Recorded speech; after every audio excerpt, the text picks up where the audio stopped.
Eh bien bonjour à tous, alors aujourd'hui on se retrouve pour une toute nouvelle vidéo pour un tuto en C++. Et aujourd'hui je vais vous apprendre comment faire un dialogue qui va tout le temps se répéter tant que le joueur n'a pas répondu qui n'a pas répondu une certaine chose à la question. Donc on va prendre un exemple, par exemple on va faire comme si on était appelé pour faire un combat et tant qu'on va nous demander si on est prêt, et si on ne répond pas oui, et ben ça va tout le temps nous redemander est-ce que vous êtes prêt, tant qu'on dit oui. Si on répond non, etc., ça va tout le temps redemander, etc. Donc on est obligé de dire oui pour continuer l'histoire. Donc il va falloir avoir deux choses pour faire notre code en toute tranquillité. On va faire un include, inclure donc IOStream. IOStream. Voilà. Donc si je prononce mal des choses, n'hésitez pas à le dire dans les commentaires, c'est fait pour ça. Donc ensuite on va faire un using namespace std. Donc ça va permettre d'inclure une variable qu'on va utiliser. Elle n'est pas présente directement. Donc c'est la variable string. Alors il y a une petite variante de cette variable. C'est la variable char, sauf que cette variable permet de contenir qu'un seul caractère. Sauf que nous on veut contenir la réponse de l'utilisateur. Donc il y a plusieurs caractères dans une réponse.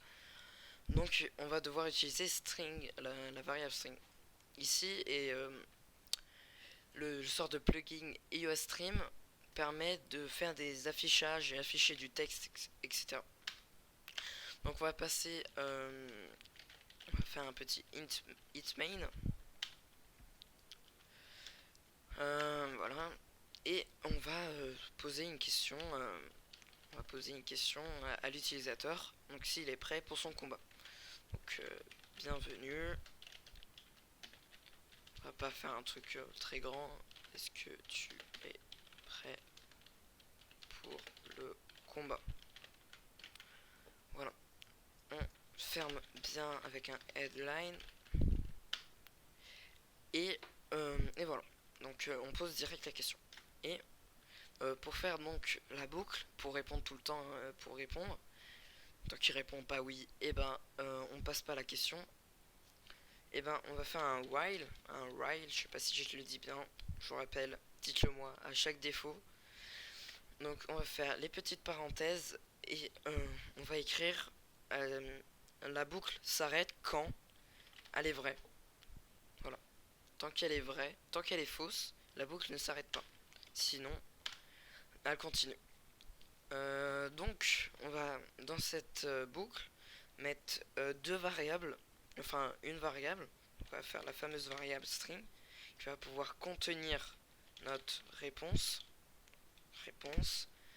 et qui est égale à rien, car c'est l'utilisateur qui va changer cette variable. Et en parlant de ça, donc, on va faire un cin, donc pour les inputs, pour débloquer les inputs pour que l'utilisateur puisse écrire. Donc cin, on fait les parenthèses, les crochets comme ça pour injecter la réponse de l'utilisateur.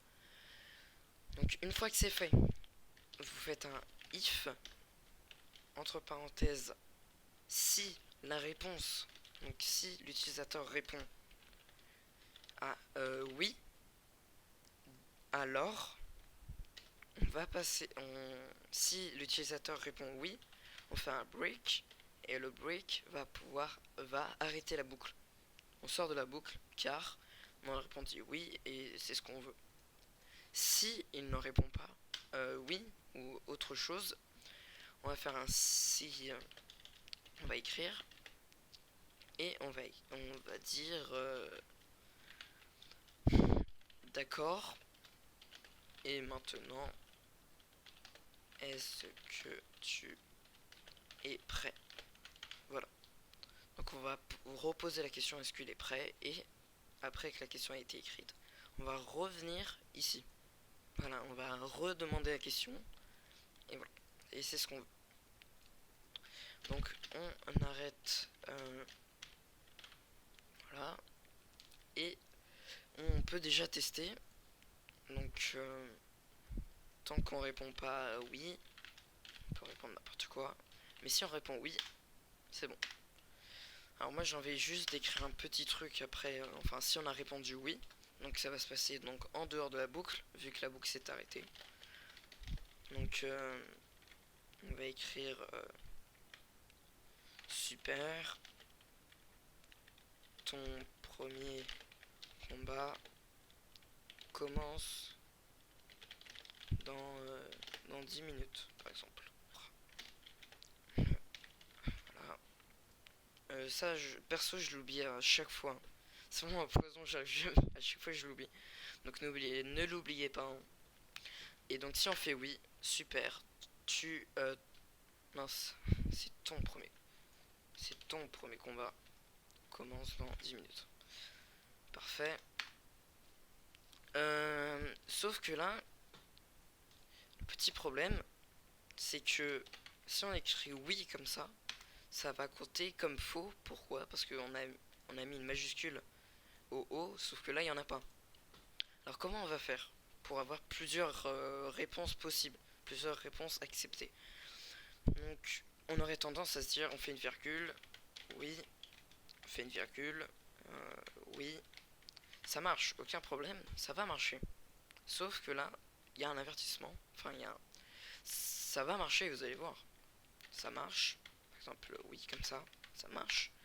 Sauf qu'il y a comme un avertissement, c'est pas vraiment bien. Pourquoi? Parce que les ou en programmation, c'est pas avec des virgules. C'est pas vraiment des virgules, ça dépend, hein. Mais là, c'est un ou, c'est pas un autre truc. Là, c'est ou ça, ou ça, ou ça. Donc, en programmation, ou ça va être, vous faites Alt-GR et vous cliquez sur 6 et vous le mettez 2 fois. Et vous allez avoir ces petits symboles qui représentent ou en programmation. Et vous le mettez là. Vous le mettez là. Là, il n'y a aucun problème, il n'y a aucun avertissement, etc. Et là, on lance et on voit bien que ça marche. Voilà.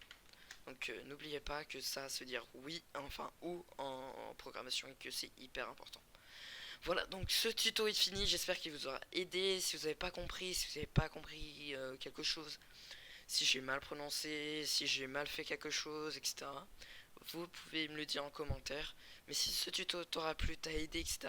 N'hésite pas à lâcher un pouce bleu, t'abonner. Voilà, ça me fera extrêmement plaisir. Donc voilà, donc passez une excellente journée et une fin de journée. Et voilà, allez, bye.